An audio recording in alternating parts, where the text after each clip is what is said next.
তবে জান্নাত পাওয়া যাবে। সহিহ বুখারী 6408 নম্বর হাদিস।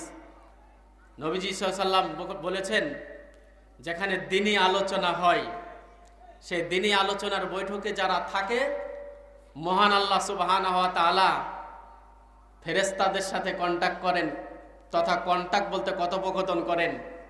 আর আল্লাহ বলেন, যে বান্দারা এই ময়দানে হাজির হয়েছে, অনেক কথাই রয়েছে, তার মাঝে উল্লেখ্য কথা, আল্লাহ বলেন যারা এসে বসেছে,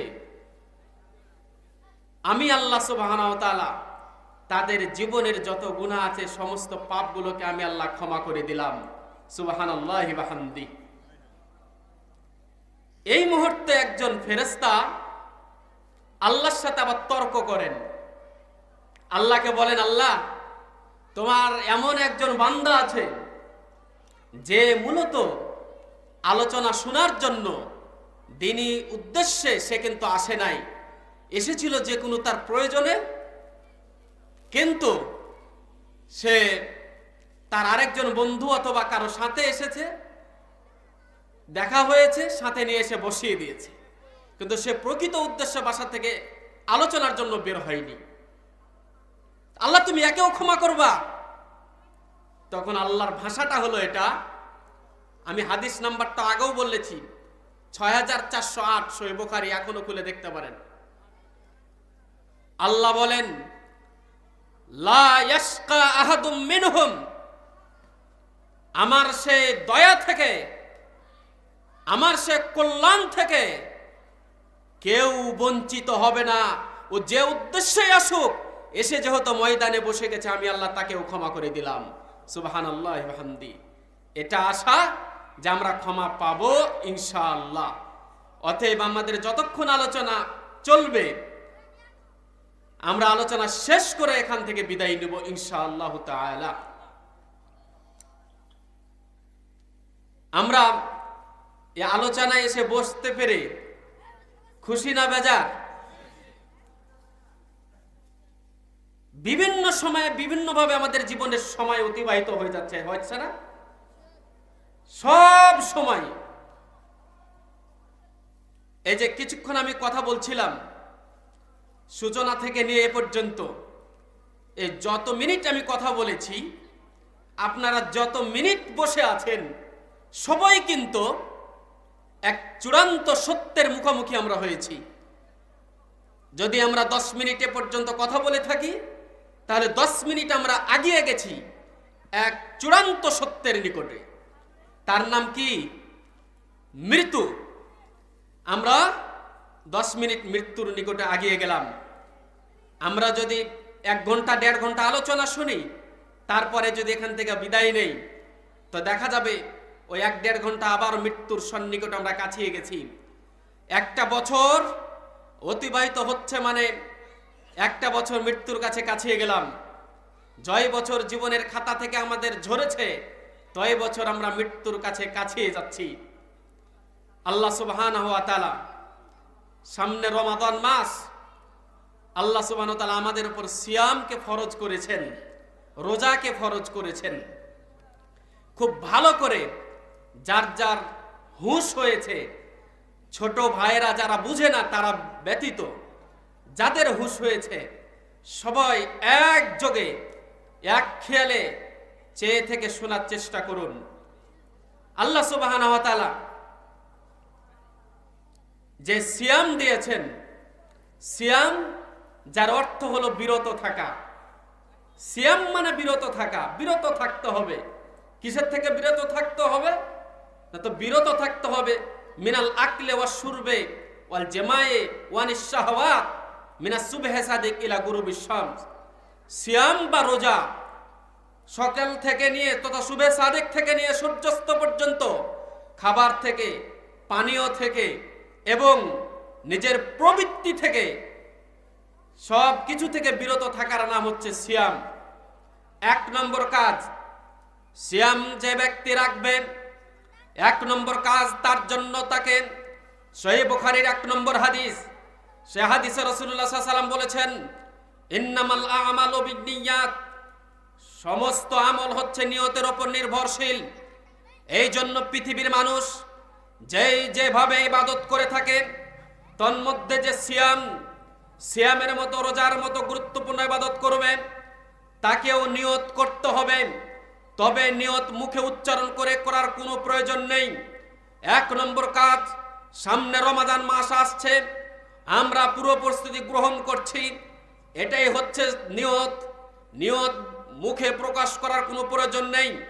আজকে যেমনটি আকারে মাহফিলে এসে হাজির হয়েছি, বাসার থেকে যখন বের হই ওই সময় কেউ আমরা বলি নাই আমি এখন নিয়ত করে নিলাম আজকে আমি এখন যাব মাহফিলের ময়দানে বসবো, তারপরে মাহফিল শুনবো, এই কথা মুখে উচ্চারণ করে বের হতে হয়নি। ঠিক নিয়তটাকে ওইভাবেই করতে হবে, মুখে উচ্চারণ করতে হবে না। যদিও এক শ্রেণীর ভাইয়েরা যে কোনো ইবাদতের শানে তারা মুখে উচ্চারণের নিয়তকে তারা বানিয়ে নিয়েছে, যা শরীয়ত পরিপন্থী। কোন সময় শরীয়ত সেটাকে সমর্থন করে না। এই ধরনের নিয়তকে মুখে উচ্চারণ করে কখনোই বলা যাবে না, মুখে বলতেই হবে না। যখন আপনি বাজারে যান, আপনি কি বাজার করবেন নিয়ত করে আপনি বের হয়ে গেছেন, কিন্তু ওই সময় আপনি নিয়ত করে মুখে উচ্চারণ করে কি কি বাজার করবেন, আপনার স্ত্রীর সামনে বা বাসার থেকে বের হওয়ার গেটের মুহূর্তে, গেট থেকে বের হওয়ার সময় আপনি মুখ দ্বারা প্রকাশ করেননি 5টা বাজার করবেন, 7টা বাজার করবেন, ওই সময় আপনাকে মুখে প্রকাশ করতে হয়নি। শুধুমাত্র ব্যাগ নিয়ে বের হয়ে গেছেন, ইচ্ছা মতো আপনি বাজার করেছেন, ঘুরে চলে এসেছেন। যদি তাই হতে পারে, ইবাদতের ক্ষেত্রটা অনুরূপ। কেউ যদি বেদাতি নীতিতে, বেদাতি পন্থায় যদি কেউ নিয়ত বেঁধে নাই, তাহলে এই নিয়ত আল্লাহর কাছে গ্রহণযোগ্য হবে না। এবার আসেন, নিয়ত করে নিয়েছি আমরা রমজান মাসের সিয়াম রাখবো, নিয়তটাই যথেষ্ট। এখানে মনে এঁকে নেওয়াই এটাই যথেষ্ট, মুখে প্রকাশ করার কোনো সুযোগ নেই, কোনো প্রয়োজন নেই। তবে জানার জন্য বলছি, রমজান মাসের ফরজ যে সিয়াম, ফরজ সিয়ামের জন্য নিয়তটাকে 2 ভাবে করতে পারেন। 1, রমজান মাস আসার আগেই আপনার পুরো 1 মাসের নিয়ত হয়ে গেছে, আমি রমজান মাসের পুরো সিয়াম পালন করব।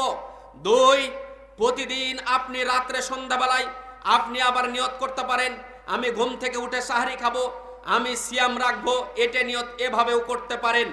এবার আসেন দ্বিতীয় পর্ব। দ্বিতীয় যেটি বিষয়, রাসূলুল্লাহ সাল্লাল্লাহু আলাইহি ওয়াসাল্লামের হাদিস যেটা বলছেন, সহিহ বুখারীর মাঝে হাদিসটি এসেছে।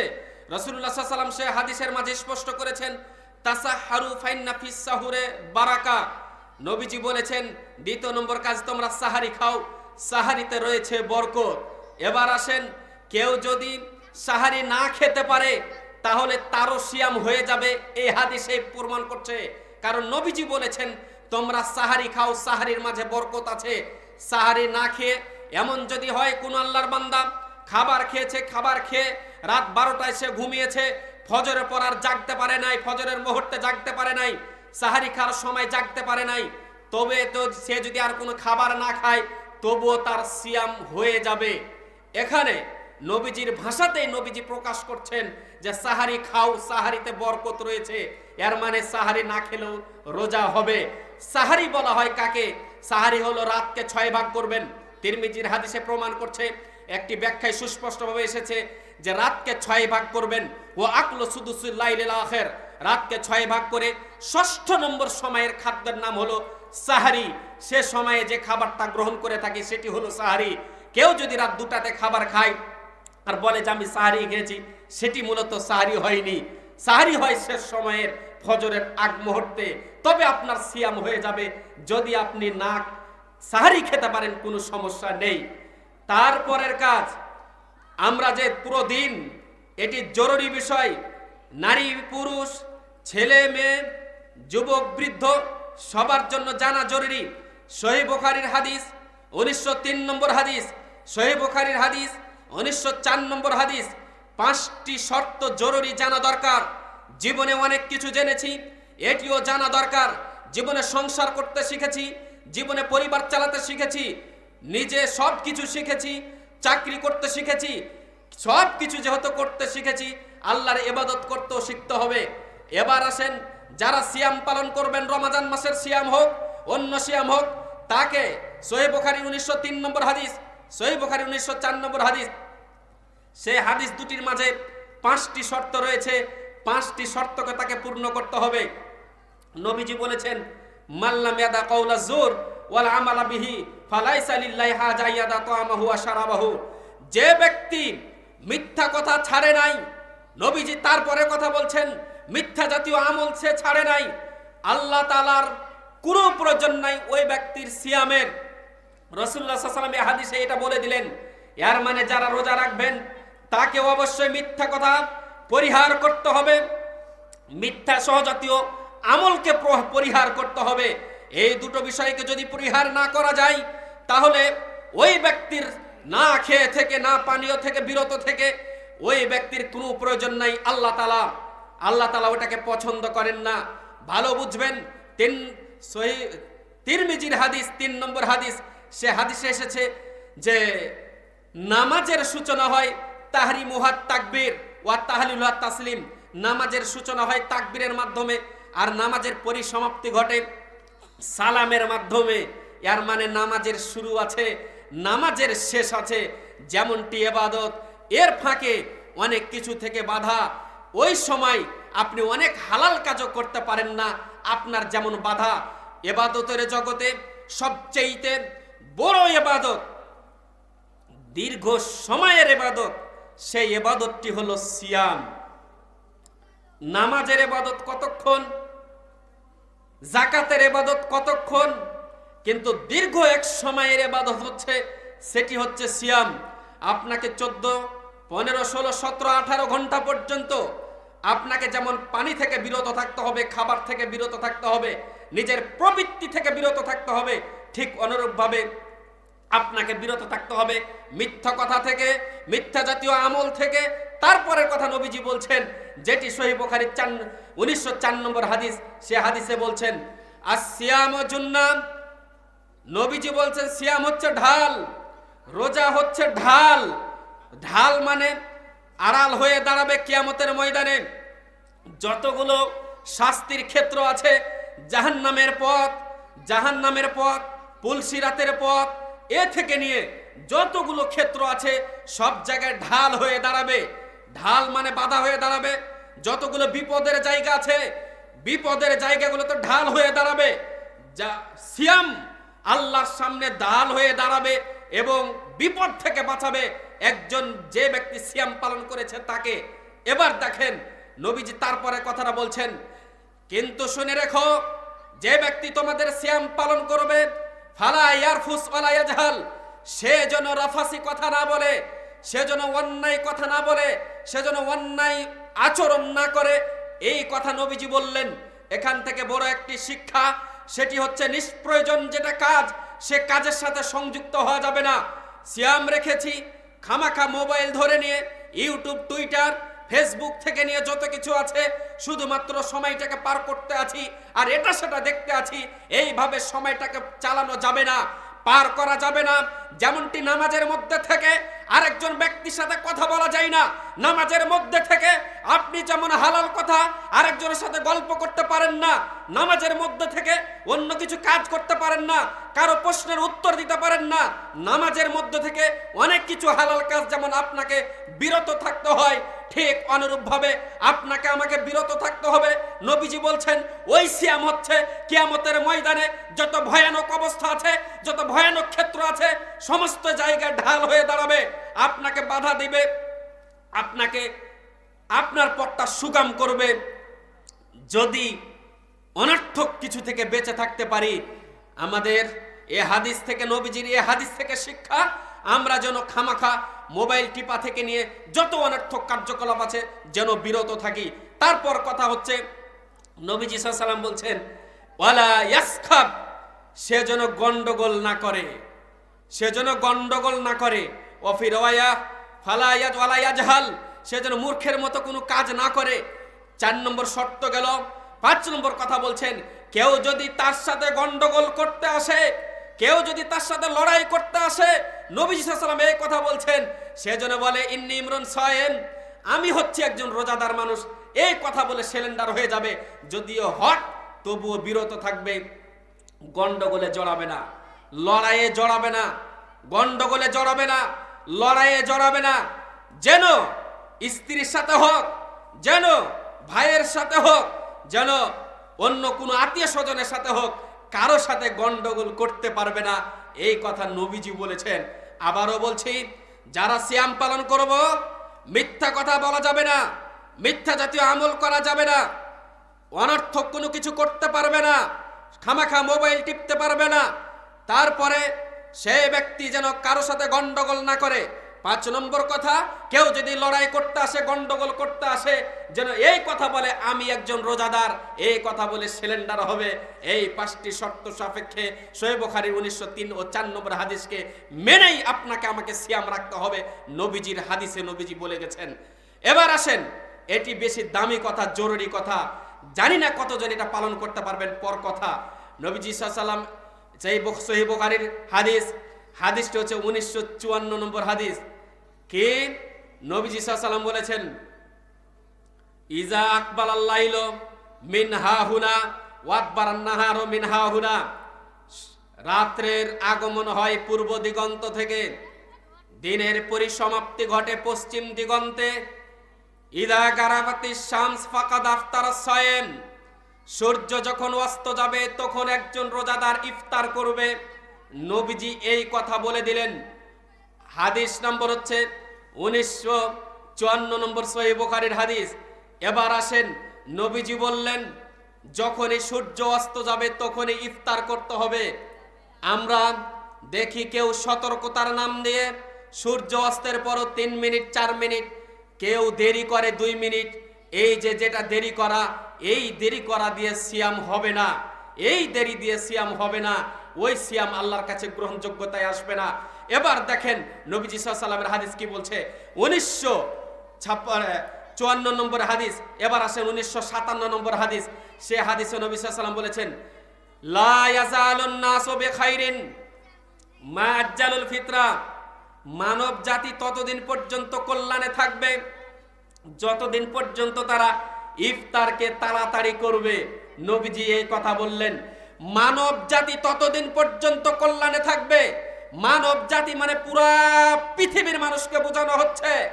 মানব জাতি ইহুদিও মানুষ, মানব জাতি খ্রিস্টানও মানুষ, মানব জাতি হিন্দুও মানুষ, মানব জাতি মুসলিমও মানুষ, মানব জাতি সারা পৃথিবীর মানুষ, সকল মানুষকে বোঝানো হচ্ছে। 1957 নম্বর সহিহ বুখারীর হাদিসে বলছে যে ততদিন পর্যন্ত মানব জাতি কল্যাণে থাকবে যতদিন পর্যন্ত মানব জাতি মানুষ ইফতারকে তাড়াতাড়ি করবে। ইফতারকে যদি তাড়াতাড়ি করা হয় তাহলে মানব জাতি কল্যাণে থাকেন। ইফতারকে যারা বিলম্ব করে তাহলে তারা কার ক্ষতি করে? সারা পৃথিবীর সকল মানুষের ক্ষতি করে। এবার দেখেন আবু দাউদের হাদিস, সেই হাদিসটি রয়েছে, হাদিসটি বর্ণিত হয়েছে 2353 নম্বর হাদিস। সে হাদিসে রাসূলুল্লাহ সাল্লাল্লাহু আলাইহি ওয়াসাল্লাম বলেছেন, লা ইয়াজালুদ্দীন যাহিরান, ধর্ম ততদিন বিজয় থাকবে, মা আজ্জালান নাসুল ফিতরা, যতদিন পর্যন্ত মানুষ ইফতারকে তাড়াতাড়ি করবে। এবার আসেন, ধর্মের ক্ষতি করে তারা যারা ইফতারকে বিলম্ব করে। এই কথা নবীজি যদি বলতেন শেষ হয়ে যেত, তাও তো হতো। নবীজি আবার জরুরি কথা বলছেন, লিআন্নাল ইয়াহুদা ওয়ান নাসারা ইউআখিরুন, কারণ ইহুদি এবং নাসারা তারাই তো বিলম্বে ইফতার করে থাকে। তাহলে যারা সতর্কতার নামে সূর্য অস্ত যায় একটা সময়ে, পত্রিকার রিপোর্ট বলছে সূর্য অস্ত যাচ্ছে 6টা 50 বা সূর্য অস্ত যাচ্ছে 5টা 50, কিন্তু আবার আরেক জায়গায় পত্রিকার লেখা আছে ইফতারের সময় আরো পরবর্তীতে 3 মিনিট পরে। কিন্তু নবীজির হাদিসে বলছে ইফতার করবে তখনই যখন ওই সূর্য অস্ত যাবে। তখন সূর্য অস্ত গেলে ইফতারকে করবে, ইফতার করে নেবে, তাড়াতাড়ি ইফতার করবে। যদি তাড়াতাড়ি ইফতার না করে সারা পৃথিবীর সকল মানুষের তারা ক্ষতি করে থাকে। 2, তারা ধর্মের ক্ষতি করে থাকে। 3, ইহুদি এবং নাসারাদের সাথে মিলে যাওয়ার আশঙ্কা থাকে। এটা হচ্ছে ইহুদিদের বৈশিষ্ট্য, এটা হচ্ছে নাসারাদের বৈশিষ্ট্য। অথচ আমরা ইহুদি এবং নাসারা থেকে প্রতিটা মুসলিম মানুষ প্রতিদিন কমপক্ষে আমরা 17 বার তাদের কাছ থেকে পানাহ চাই, অর্থাৎ তাদের জন্য আমরা বদদুয়া করে থাকি, গায়রিল মাগদুবি আলাইহিম ওয়ালাদ-দাল্লিন, প্রতিটা সলাতে আমরা প্রতিটা রাকাতে কমপক্ষে ফরজ সলাতে আমরা তো গায়রিল মাগদুবি আলাইহিম ওয়ালাদ-দাল্লিন পড়ে থাকি। আল্লাহকে বলে থাকি, আল্লাহ তুমি ওই ইহুদি এবং নাসারাদের তুমি আমাদেরকে পথ দেখায়ো না। এই কথা আমরা প্রতিদিন বলে থাকি, অথচ ওই ইহুদির কর্ম এটা, ওই নাসারার কর্ম এটা, নবীজি বলে গেছেন এটা আমরা দ্ব্যর্থহীন কণ্ঠে বলতে চাই। সূর্য যখন, আমরা পৃথিবীর মানুষ সকলে এটা জানি, বিজ্ঞান বলছে সূর্য হচ্ছে পৃথিবী থেকে 13 লক্ষ গুণ বড়। পৃথিবী থেকে যদি 13 লক্ষ গুণ বড় সূর্য হয়, একটা যে বাতি আছে, বাতিটাকে যখন নিভিয়ে দেই, সুইচ যখন অফ করা হয়, কারেন্টের লাইন যখন অফ করা হয়েছে, সাথে সাথে যদি অফ হয়ে গেছে, এটা যদি আপনার কাছে বিশ্বাস হয়, আপনাকে সতর্কতার নামে 2 মিনিট তো আপনি ওখানে বিলম্ব করেন না। যদি আপনার জিরো বাতি থেকে হিরো বাতি পর্যন্ত যদি সুইচ অফ করার সাথে সাথে যদি অফ হয়ে যায়, পৃথিবীর এত বড় বাতি যেটি হচ্ছে পৃথিবী থেকে 13 লক্ষ গুণ বড়, আপনি এত বড় বাতির ওপর আস্থা আনতে পারেন না কেন? নবীজির আমল, যেটা নবীজি যেইভাবে বলেছেন সেইভাবে করতে হবে। দেখেন কত বড় আশ্চর্যের কথা, সাহাবাগণ কিভাবে নবী সাল্লাল্লাহু আলাইহি ওয়াসাল্লামকে তারা কিভাবে আনুগত্য করেছে, নবীজিকে মেনেছেন। স্বয়ং দেখেন 162 নম্বর হাদিস, আবু দাউদ খুলে দেখেন, হযরত আলী রাদিয়াল্লাহু তাআলা আনহু, যিনি হচ্ছেন 4র্থ নম্বর খলিফা, তিনি বলছেন, লাউ কানা দ্বীনু বিররাইয়্যিন লাকানা আসফালুল খুফফে। নবীজি সাল্লাল্লাহু আলাইহি সাল্লামের কথাই হযরত আলী রাদিয়াল্লাহু তাআলা এই কথা বলছেন, যদি ধর্মটা যদি মানুষের বিবেক অনুযায়ী হতো, মানুষের জ্ঞান অনুযায়ী হতো, মানুষের চেতনা অনুযায়ী হতো, মানুষের বুদ্ধি অনুযায়ী হতো, তাহলে মুজার ওপরে মাসা না করে নিচের ভাগেই মাসা করতে হতো। কারণ ময়লা ভরলে তো নিচেই ভরে, ময়লা তো আর ওপরে ভরে না। এটা হযরত আলী রাদিয়াল্লাহু তাআলা তিনি বলছেন, কিন্তু তারপরে নবী তিনি বলছেন যে আমি নবীজিকে দেখেছি মোজার ওপরের ভাগে মাসা করতে। এর মানে হযরত আলী রাদিয়াল্লাহু তাআলা আনহু, তারও বিবেক ছিল, তিনি তার বিবেকের চেতনাকে ধূলিসাৎ করেছেন, বিবেকের চেতনাকে তিনি ছুঁড়ে মেরেছেন। হযরত উমর ইবনে খাত্তাব রাদিয়াল্লাহু তাআলা আনহু, তিনি হচ্ছেন 2য় খলিফা। হাদিস সহিহ বুখারী, হাদিসটি হচ্ছে বর্ণিত 1597 নম্বর হাদিস। ওখানে আবিস বিন রাবিয়া রাদিয়াল্লাহু তাআলা আনহু বলছেন, আমি উমর ইবনে খাত্তাব রাদিয়াল্লাহু তাআলা আনহুকে দেখেছি, তিনি ইউকাব্বিলুল হাজার, যিনারা হজে গেছেন তিনারা জানেন, হজে গিয়ে হাজরে আসওয়াদকে চুম্বন করছেন, হাজরে আসওয়াদকে চুম্বন করছেন আর বলছেন, ইন্নাকা হাজার মা তানফাউ ওয়ালা তাজুর। হযরত উমর ইবনে খাত্তাব বলছেন, তুমি তো মাত্র পাথর, তুমি উপকারও করতে পারো না, ক্ষতিও করতে পারো না। ওয়া লাউলা আন্নী রাআইতু রাসূল সাল্লাল্লাহু আলাইহি ওয়াসাল্লাম ইয়াকবিলুকা মা ক্বাবালতুকা, আমি উমর যদি না দেখতাম, হজে এসে হজের নীতি পালন করতে নবীজিকে নিজে না দেখতাম যে নবীজি তুমি পাথরকে চুম্বন করেছেন, তাহলে আমি উমরেরও বিবেকের চেতনায় বাধা আসে, তুমি পাথরে কোনো উপকার করতে পারো না, ক্ষতিও করতে পারো না, তুমি পাথরকে আমিও চুম্বন করতাম না। এর মানে হযরত উমর রাদিয়াল্লাহু তাআলা আনহুর বিবেক ছিল, আলী রাদিয়াল্লাহু তাআলা আনহুর বিবেক ছিল, তাদের বিবেকের চেতনাকে তারা ধূলিসাৎ করে দিয়েছেন, ছুঁড়ে মেরেছে।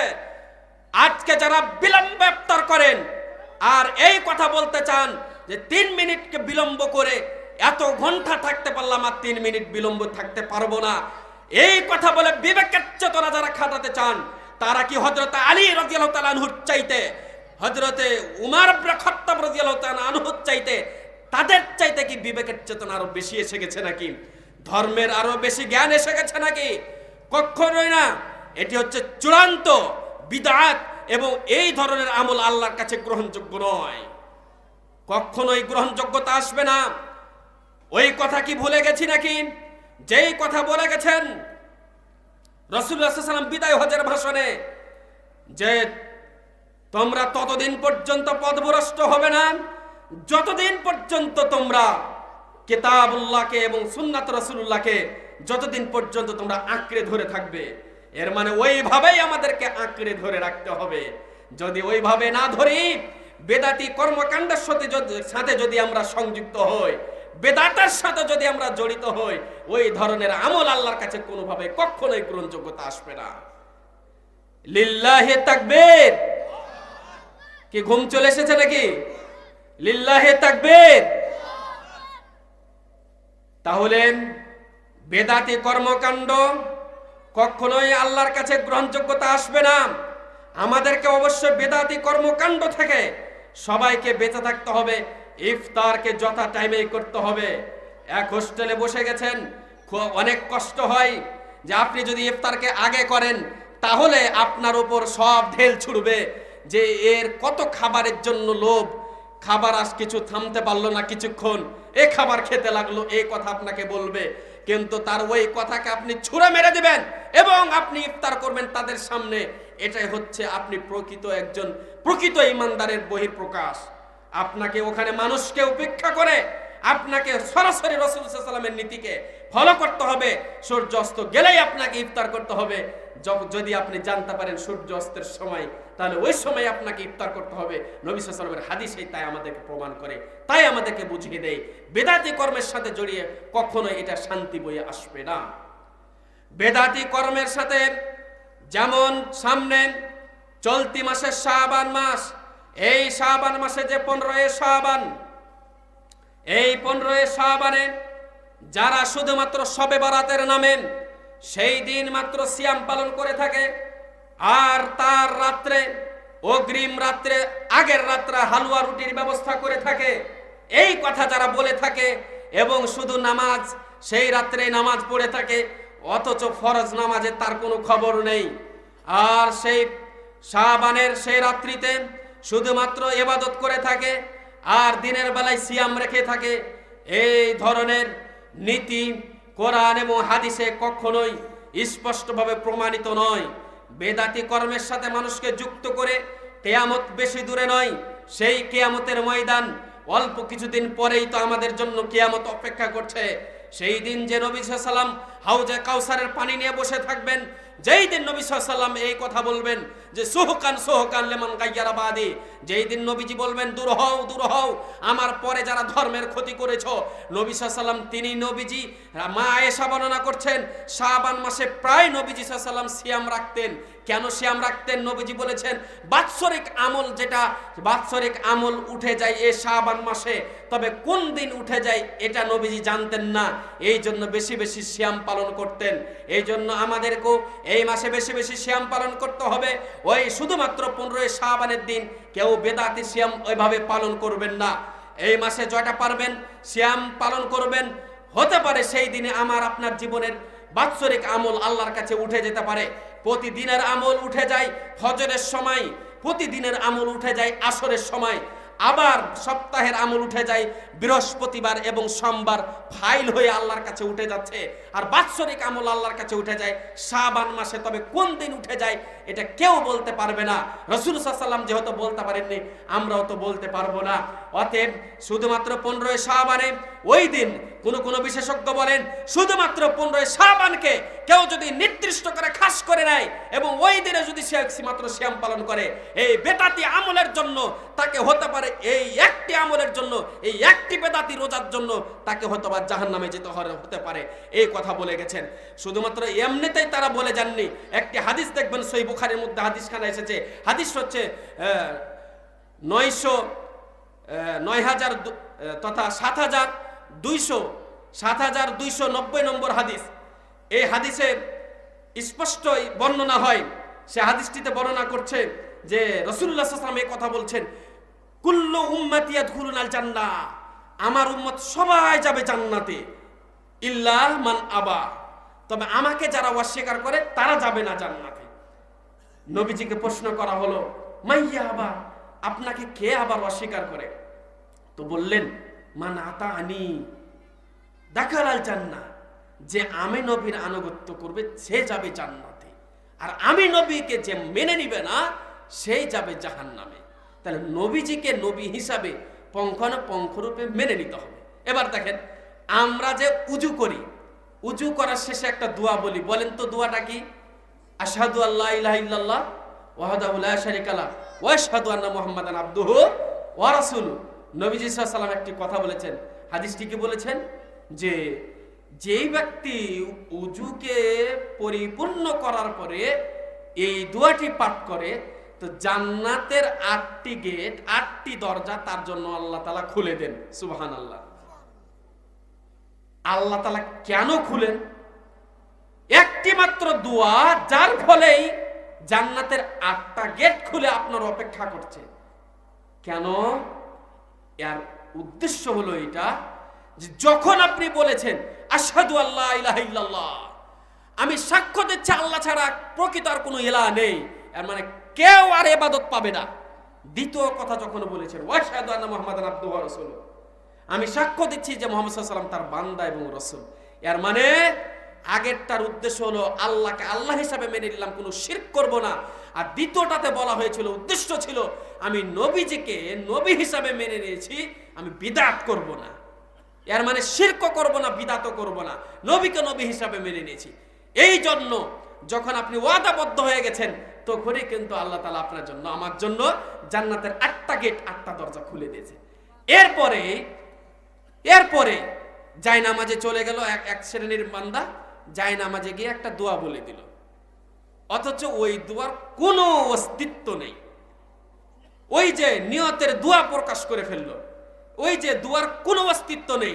তো কিছুক্ষণ আগেই সে ওয়াদাবদ্ধ হয়েছিল তো বিদআত করবে না, কিছুক্ষণ আগেই সে বলেছিল নবীকে নবী হিসেবে মেনে নিয়েছে, নবীর নীতি ফলো করবে, কিন্তু ওই যে নীতিটাকে সে সামনে গিয়ে উড়িয়ে দিল। 8টি যে জান্নাতের দরজা খুলেছিল, এখন গেট খুলে থাকবে না বন্ধ হবে সেটা আল্লাহই ভালো জানে। কিন্তু হাদিসের ভাষায় বলছে যে তার আর কোনো গেটের তো কোনো সুযোগ নেই, কোনো গেটের সুযোগ নেই।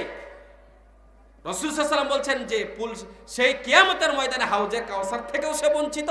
আর নবীজি এই কথা বলে গেছেন আবার যে সে ব্যক্তি যাবে যারা বেদাতি, তারা যাবে জাহান্নামে, বেদাতিরা যাবে জাহান্নামে। বেদাতি কর্মকাণ্ডের আজ ভরে গেছে, শেষ নেই বেদাতি কর্মকাণ্ডের। আমরা যে টঙ্গীর ময়দানে নামাজ পড়ছে, একজন সামনে এভাবে নামাজ পড়ছে, ইমাম সাহেব এখানে দাঁড়িয়ে আছেন, আর মনে হচ্ছে ওটা কাবা শরীফ, কাতারগুলো এমন বাঁকা করে চতুর্দিকে কাতার হয়ে এভাবে দাঁড়িয়ে আছে। আমরা কিন্তু তার পাশাপাশি থাকি, তো দেখা যাচ্ছে যে পুরো এটা মনে হচ্ছে কাবা শরীফ। লা হাওলা ওয়ালা কুওয়াতা ইল্লা বিল্লাহ। আবার এক বর্ণনায় তাদের গ্রন্থে বলছে যে টঙ্গীর ময়দানের এক ওয়াক্ত নামাজ 50 কোটি নামাজের সমান। নাউজুবিল্লাহি মিন যালিক। কি এক অবস্থা! মনে হচ্ছে যেটা মন চাই সেটাই বললে মনে হচ্ছে হয়ে গেল, সব হয়ে গেল, ইচ্ছা স্বাধীনতায় সব। লা হাওলা ওয়ালা কুওয়াতা ইল্লা বিল্লাহ। এই ধরনের যারা বেদাতি কর্মকাণ্ডের সাথে জড়িত, কখনো এগুলো কল্যাণ বয়ে আসবে না। এই ধরনের অপসংস্কৃতি থেকে বেঁচে থাকতে হবে।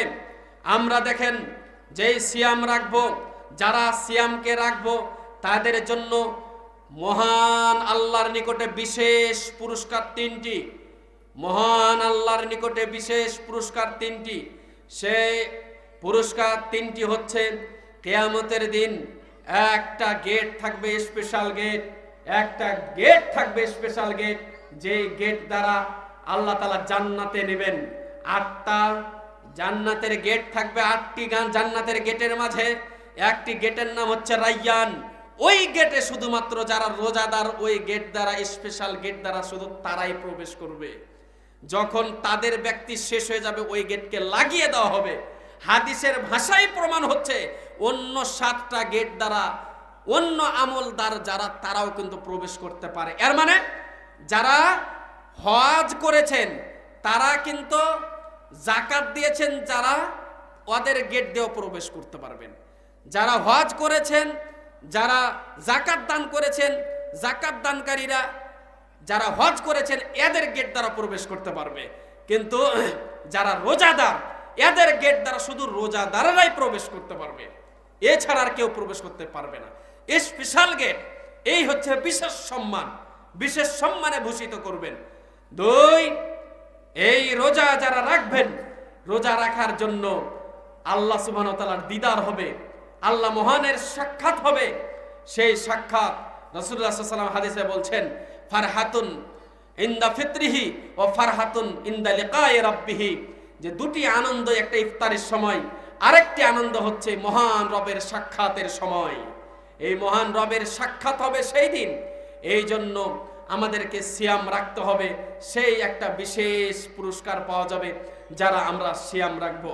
সিয়াম যারা রাখবো, হাদিস প্রমাণ করছে 6636 নম্বর মুসনাদ আহমদের হাদিস, সে হাদিসের মাঝে এসেছে সিয়াম কিয়ামতের ময়দানে আল্লাহর সাথে কথা বলবে, রোজা আল্লাহর সাথে কথা বলবে, আল্লাহকে বলবে আল্লাহ আমি একে দিনের বেলায় তার প্রবৃত্তি থেকে তাকে বাঁচিয়ে রেখেছিলাম, বিরত রেখেছিলাম, আল্লাহ আমি তার ব্যাপারে সুপারিশ করছি।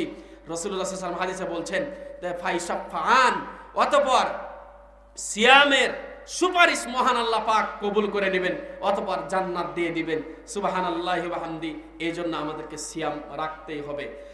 রমাজান মাসের বিশেষ করে একটা সিয়ামের যে বরকত, এক রহমত, সেটা শুনেন। নবীজির নিকটে একজন সাহাবী চলে আসলেন, এসে বলছেন হালাকতু, আমি ধ্বংস হয়ে গেছি। নবীজি বলছেন কে তোমাকে ধ্বংস করলো? উত্তরের সাথে সাথে ওই সাহাবী বলছেন আমাকে ধ্বংস করেছে, আমি ধ্বংস হয়ে গেছি। ধ্বংস হওয়ার কারণটা হলো আমার এটাই, দিনের বেলায় আমার স্ত্রীর সাথে মিশে গেছি, রমাজান মাসের সিয়াম অবস্থায় স্ত্রীর সাথে মিশে গেছি, যেটাই হচ্ছে সম্পূর্ণ নাজায়েজ, এটি হচ্ছে একেবারে অবৈধ। এবার নবীজি বলছেন যেহেতু তুমি দিনের বেলায় তোমার স্ত্রীর সাথে মিশে গেছো, তাহলে তোমার জন্য কাফফারা দিতে হবে। কাফফারার 1 নম্বর সূত্র হচ্ছে তোমাকে যে তুমি একটা গোলাম আজাদ করো। সাহাবী বলছেন আমি এটা পারবো না। নবীজি বললেন কেন পারবে না? তো এর মানে হলো ওই সাহাবী হচ্ছে দরিদ্র সাহাবী। এবার নবীজি বলছেন তাহলে তোমার জন্য এবার মামলার রায় ঘোষণা হচ্ছে। 2 নম্বর কাফফারার সূত্র হচ্ছে তাহলে তুমি ধারাবাহিকভাবে 2 মাস সিয়াম পালন করবে। সাহাবী বলছেন 1 মাসের সিয়াম পালন করতে সমস্যা ঘটে গেল, আবার 2 মাস ধারাবাহিকভাবে সিয়াম। আবার ধারাবাহিক মানে যদি 30-এর মাস হয় তাহলে 2 মাস হয় 30 দুগুণে 60 দিনে। মনে করেন 59টা সিয়াম হয়েছে, আবার 60 নম্বর দিনে গিয়ে সমস্যা হয়ে গেছে, যে কোনো সমস্যা শরীয়তের যে কারণে সিয়াম ছাড়া যায়, মনে করেন ওই সমস্যা হয়ে গেছে। এবার দেখেন 59টা সিয়াম আপনার বরবাদ, আবার শুরু হবে আপনার ওই দিন থেকে 1 নম্বর আবার শুরু হলো। সাহাবী বলছেন আমি পারবো না। নবীজি বলছেন তাহলে তুমি 60 মিসকিনকে খাবার দাও। ওই সাহাবী বলছেন আমি পারবো না, আমার দ্বারা এটি অসম্ভব, দরিদ্র মানুষ সাহাবী। এবার কিছুক্ষণ পরে রাষ্ট্রীয় কোষাগারে মাল আসলো, খেজুর আসলো। এবার নবীজি বলছেন ওই ব্যক্তিকে, বলছেন ওই ব্যক্তি কোথায়? তো উনি উপস্থিত, তার উপস্থিতির সাক্ষ্য দিল। এবার নবীজি বলছেন এই খেজুরগুলোকে নিয়ে যাও, অতঃপর মদিনার 2 প্রান্তে যারা দরিদ্র সাহাবী আছেন দরিদ্রদের মাঝে বিলিয়ে দাও। এবার উনি উত্তর দিচ্ছেন মদিনার 2 প্রান্তে আমার চাইতে দরিদ্র সাহাবী, আমার চাইতে আর বেশি হীন সাহাবী, গরিব সাহাবী আর কেউ নেই, আমি সবচাইতে গরিব সাহাবী। এবার নবীজি বলছেন যেহেতু তুমি সবচাইতে গরিব তাহলে আর বিলাতে হবে না, এই খেজুরগুলো নিয়ে তোমার পরিবারকেই তুমি খাওয়াও। লাভ সাহাবীর 2 দিক দিয়ে।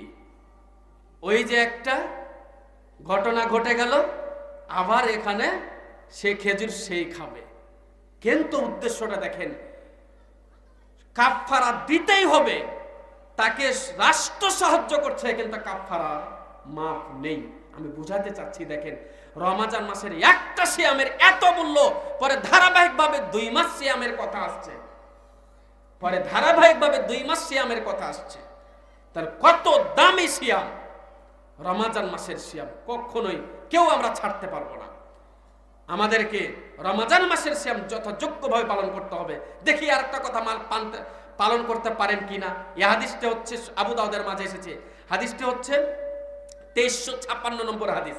কি নবীজি বলেছেন যে নবীজি সাল্লাল্লাহু আলাইহি ওয়াসাল্লাম জাবের বিন আব্দুল্লাহ রাদিয়াল্লাহু তাআলা তিনি বলছেন যে নবীজি ইফতার করতেন, ইফতার করার সময় রুতাবা তাজা খেজুর দ্বারা, তাজা খেজুর যদি নবীজি না পেতেন তাহলে নবীজি শুকনো খেজুর দ্বারা ইফতার করতেন। শুকনো খেজুরও যদি নবীজি না পেতেন তাহলে পানির কয়েক ঢোক পানি দ্বারা নবীজি ইফতার করতেন।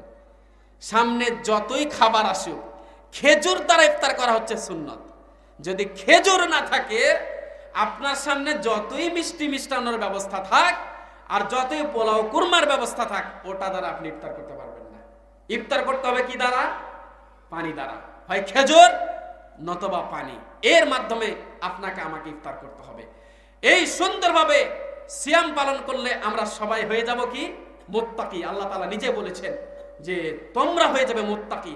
আর আল্লাহ তাআলা বলেছেন মুত্তাকিদের জন্য ইন্না লিল মুত্তাকিনা মাফাজা।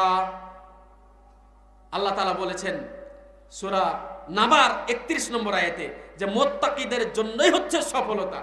তাহলে আমরা মুত্তাকি হয়ে যাব যদি আমরা কেউ সিয়াম রাখি, তাহলে আমরা সবাই মুত্তাকি হয়ে যাব।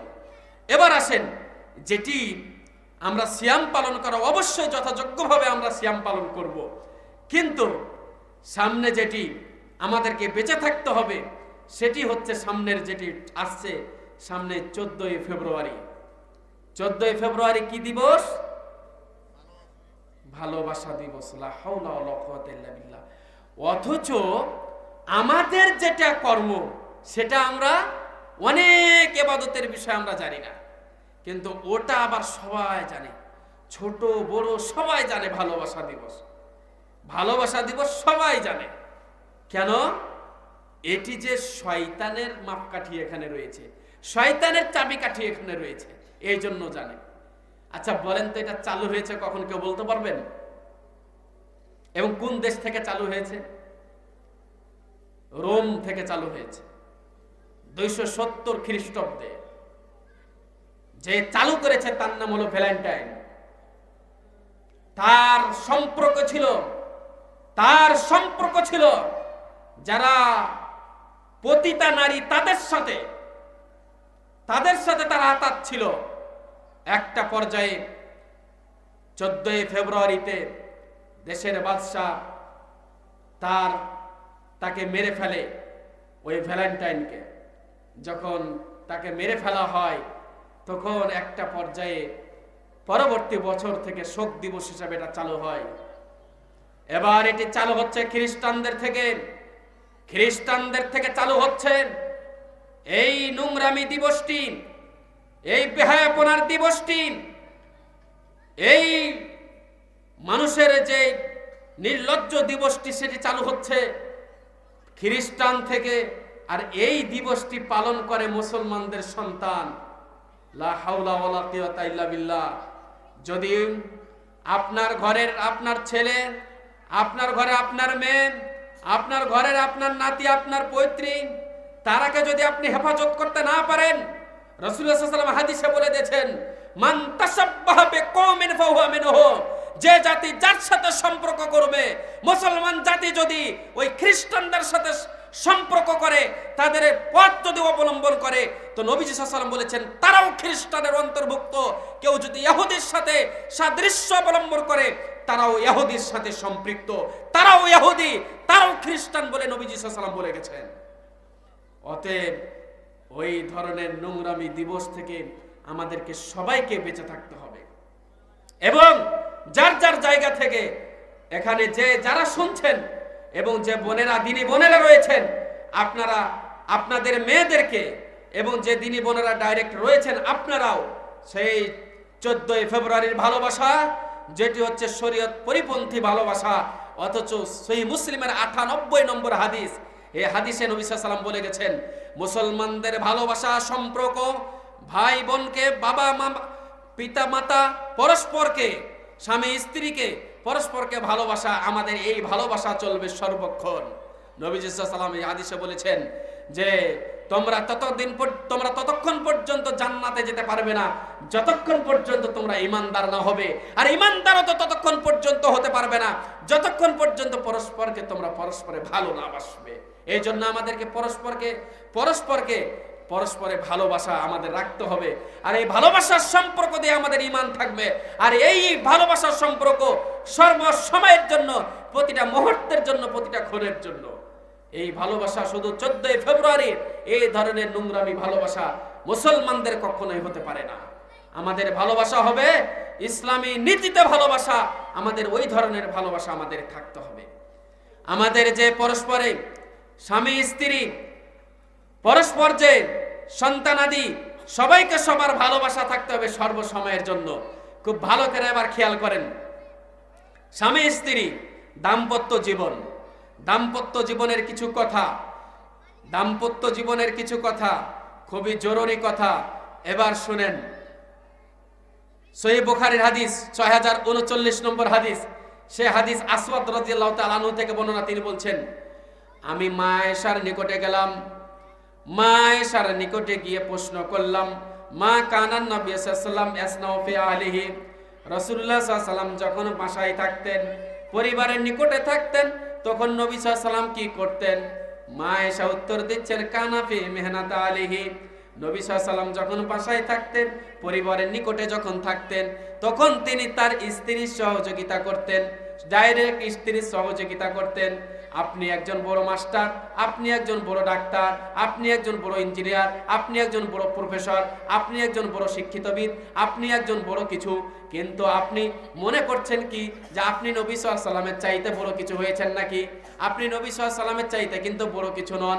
যেহেতু আপনি নবী সাল্লাল্লাহু আলাইহি ওয়াসাল্লামের চাইতে বড় কিছু নন, তাহলে নবী সাল্লাল্লাহু আলাইহি ওয়াসাল্লাম যেহেতু তার স্ত্রীর সহযোগিতা করেছেন, স্ত্রীর যে কার্যকলাপ, স্ত্রীর কার্যকলাপের সহযোগিতা করেছেন, তাহলে আমাদেরকেও অবশ্যই স্ত্রীর সাথে ভালো আচরণ করতে হবে। স্ত্রীর সাথে আমাদেরকে সুন্দর আচরণ করতে হবে। তাদের যেটা চাওয়া সেটা পূরণ করতে হবে, তাদের যেটা অধিকার সেটা পূরণ করতে হবে। এবার আসেন, যে যেহেতু স্ত্রীর সাথে নবীজি সাল্লাল্লাহু আলাইহি ওয়াসাল্লামের আচরণ হচ্ছে যে সর্বক্ষণ নবী সাল্লাল্লাহু আলাইহি ওয়াসাল্লামকে, নবী সাল্লাল্লাহু আলাইহি ওয়াসাল্লাম তার স্ত্রীকে সহযোগিতা করেছেন, তাহলে আমাদের আপনাদের বাসা বাড়িতে গিয়ে স্ত্রীর রান্না বান্না, স্ত্রীর কার্যক্রম, এগুলো যদি কিছু বিলম্ব হয়, ঘাটতি হয়, তাহলে নবী সাল্লাল্লাহু আলাইহি ওয়াসাল্লামের আচরণটাই আমাদেরকে ফলো করতে হবে। হাদিস রাসূলুল্লাহ সাল্লাল্লাহু আলাইহি ওয়াসাল্লাম বলছেন, মুসনাদ আহমদের মাঝে হাদিস খানা এসেছে 21570 নম্বর হাদিস। মুআজ বিন জাবাল রাদিয়াল্লাহু তাআলা আনহু তিনি বলেছেন যে রাসূলুল্লাহ সাল্লাল্লাহু আলাইহি ওয়াসাল্লাম এই কথা বলেছেন যে ওয়ানফিক আলাইয়ালিকা মিন তুলিক, যে তোমার স্ত্রীর উপর তুমি খরচ করো তোমার সাধ্য অনুসারে, যেমন তুমি খাবে তেমন খাওয়াবে, যেমন পরবে তুমি তেমন পরাবে। এই কথা নবীজি সাল্লাল্লাহু আলাইহি ওয়াসাল্লাম বলে গেছেন, সেই কালে বলে গেছেন যে যেমন খাবে তেমন খাওয়াবে, যেমন পরবে তেমন পরাবে। এটা হচ্ছে স্ত্রীর অধিকার, স্ত্রীকে সেটাই আমাদেরকে প্রদান করতে হবে। তাহলে দেখেন, আপনি যেমন খাচ্ছেন, যে যেখানে যদি আপনি চাকরি, কোনো জায়গায় চাকরি করেন, সেই কর্মক্ষেত্রে আপনি যেমন খাবেন, আপনার স্ত্রীর জন্য সেই খাবারের আপনাকে ব্যবস্থাপনা দিতে হবে। আপনি যে ধরনের পোশাক আশাক পরবেন, সেই ধরনের পোশাক আশাকের ব্যবস্থা আপনার স্ত্রীকে দিতে হবে। এটা রাসূলুল্লাহ সাল্লাল্লাহু আলাইহি ওয়াসাল্লাম সেই কালে বলে গেছেন। এবার আসেন, কিন্তু এই কথা আমাদেরকে জানা জরুরি যে সেই তো কাজ করতে হবে। নবী সাল্লাল্লাহু আলাইহি ওয়াসাল্লাম বলে গেছেন, যেমন খাবেন তেমন খাওয়াবেন, যেমন পরবেন তেমন পরাবেন। এই কথা নবীজি সাল্লাল্লাহু আলাইহি ওয়াসাল্লাম বলে গেছেন। তাহলে যারা অন্যায়ের সাথে জড়িত, যারা ধূমপানের সাথে জড়িত, মদ পানের সাথে জড়িত, তারা কি করে আপনার ওই স্ত্রীর অধিকারটাকে পূরণ করবেন? স্ত্রী কি করে অধিকারটাকে পূরণ করবেন? এক, মদ পান করে, বিড়ি সিগারেট পান করে, ধূমপান করে আপনি অর্থনৈতিক ক্ষতি করেছেন। 2, রাসূল সাল্লাল্লাহু আলাইহি ওয়াসাল্লামের নাফরমানি করেছেন। 3, আপনার স্ত্রীর সম অধিকার ছিল আপনার প্রতি চাওয়া অধিকার, যেমন খাবেন তেমন খাওয়াবেন। আপনার স্ত্রীকে তো আপনি দেন নাই। এর মানে আপনি যদি দৈনন্দিন 100 টাকার সিগারেট খেয়ে থাকেন, প্রতিদিন আপনি 100 টাকার সিগারেট আপনার স্ত্রীকে দেবেন, এটা তাই না? আপনার স্ত্রীও আপনার সাথে টানবে। এটা উদ্দেশ্য, এটা নয়। এটার উদ্দেশ্য হলো, আপনি যদি দৈনন্দিন, আপনি যদি আজ থেকে 20 বছর আগ পর্যন্ত 100 টাকা করে প্রতিদিন আপনি শেষ করে থাকেন, তাহলে ওই 20 বছরের যত টাকা হয় আপনার স্ত্রীর পাওয়া অত টাকা অধিকার। আপনাকে অত টাকা, যত টাকা খরচ করেছেন আপনি অন্যায় করে, অত টাকার আপনাকে আপনার স্ত্রীকে প্রদান করতে হবে সুন্দর খাবারের বিনিময়ে, অথবা আপনাকে সরাসরি তার টাকা আপনাকে প্রদান করতে হবে তাকে। যদি না করেন, তাহলে সেটিও আপনি একটা অন্যায় অপকর্ম আপনি করেছেন, আল্লাহর কাছে জবাবদিহি করতে হবে। স্ত্রীর কাছে না হলে ক্ষমা নিতে হবে, না হলে স্ত্রীর কাছে প্রদান করতে হবে। এটা হচ্ছে স্ত্রীর অধিকার। যদি না করেন, তাহলে আল্লাহর কাছে জবাব দিতে হবে। তারপরের কথাটা নবীজি সাল্লাল্লাহু আলাইহি ওয়াসাল্লাম এই কথাও বলেছেন, যে হাদিসটি রয়েছে সহিহ বুখারীর মাঝে। রাসূলুল্লাহ সাল্লাল্লাহু আলাইহি ওয়াসাল্লাম এই কথাও বলেছেন যে 2211 নম্বর হাদিস, 2211 নম্বর হাদিসে এই কথা বলা হয়েছে যে রাসূলুল্লাহ সাল্লাল্লাহু আলাইহি সাল্লামের কাছে মামলা নিয়ে গেছেন, যে হিন্দা মামলা নিয়ে গেছেন আর বলেছেন হিন্দা যে ইন্না আবা সুফিয়ান রাজুলুন শাহী, আমার স্বামী হিন্দা হচ্ছেন কৃপণ মানুষ। কৃপণ যিনারা স্বামী তারা সতর্ক এবং সাবধান হয়ে যান। কৃপণ স্বামী কৃপণ এই ব্যাপারে মামলা দায়ের করেছেন, স্ত্রীতে মামলা দায়ের করেছেন। তাহলে এখানে যারা কৃপণ স্বামী আছেন, আপনাদের স্ত্রীরা যারা এখানে বসে আছেন, তারা যারা শুনছেন, তারা তো আজকে সজাগ হবেন। এবার মামলার রায় কি ঘোষণা হয় দেখেন, যে বলেছেন গিয়ে আমার স্বামী হচ্ছে কৃপণ। এবার বলেন তো আল্লাহ রাসূল, আমার স্বামী যেহেতু কৃপণ আমি কি করতে পারি বলেন? আমার স্বামী হচ্ছেন কৃপণ। ইয়াজুনা মিন আন আখুযা মিন মালিহি সিররা, যে বলছেন যে আমি যদি তার মাল গোপনে নেই এবং খরচ করি, বলেন তো আমি যদি তার মাল গোপনে নেই আর খরচ করি, আমার স্বামী তো হচ্ছেন কৃপণ মানুষ, আমি খরচ করতে পারি কিনা? রাসূলুল্লাহ সাল্লাল্লাহু আলাইহি ওয়াসাল্লাম বলছেন তোমার স্বামীর মাল থেকে, যেহেতু তোমার স্বামী কৃপণ মানুষ, তোমার স্বামীর মাল থেকে তোমার জন্য যা প্রয়োজন, তোমার স্ত্রীর জন্য যা প্রয়োজন গোপনে নাও আর তুমি খরচ করতে থাকো। শরীয়তের এটি রায় ঘোষণা হয়ে গেল। এটা হচ্ছে শরীয়তের রায়। অশালীন ভাষায় বললে সেটার নাম হলো চুরি, আর শালীন ভাষায় বললে সেটার নাম হলো গোপন। তো শুধুমাত্র শরীয়তের একটি জায়গায় বৈধতা আছে, স্বামীর মাল থেকে মাত্র স্ত্রী নিজে গোপনে নেবে, আর অশালীন ভাষায় বললে চুরি করবে, চুরি করে খরচ করতে পারে। হাদিস সহিহ বুখারী 2211 নম্বর হাদিস খুলে দেখেন। এখানে যেনারা মহিলা রয়েছেন, যাদের স্বামীরা রয়েছেন, শুনে নিলেন পরস্পর। স্বামীরা পকেট সাবধান আজ থেকে হিসাব নিকাশ ভালো করে রাখবেন। তার কারণ আপনাদের স্ত্রীরা এখানে শুনে ফেলেছেন যে আপনার মাল গোপনে নেবে আর খরচ করবে। কোনো সমস্যা নেই যদি আপনি কৃপণ হন, তবে এই কথা মাথায় রাখতে হবে যে পরবর্তীতে আবার ওই স্ত্রী যদি আপনাদের যারা যদি ধরা পড়ে যায়, আপনার কাছে ধরা পড়ে গেল, মামলা দিবেন ইমাম সাহেবের কাছে।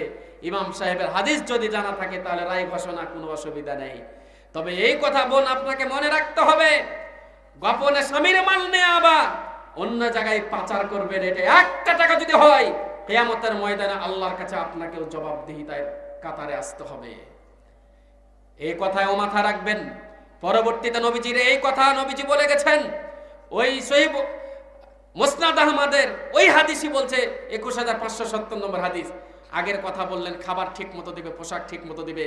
কৃপণ স্বামী হলে স্ত্রী গোপনে মাল নিয়ে খরচ করবে, এই কথা যেমন ক্লিয়ার বলে দিলেন, তারপরে কথা বলছেন ওয়ালা তারফা আনহুম আসাকা দাবান, স্বামীদেরকে বলে দিলেন তবে তোমার স্ত্রী থেকে তোমার পরিবার থেকে লাঠি কখনো উঠাবে না, লাঠিটা ঠিক রাখবে।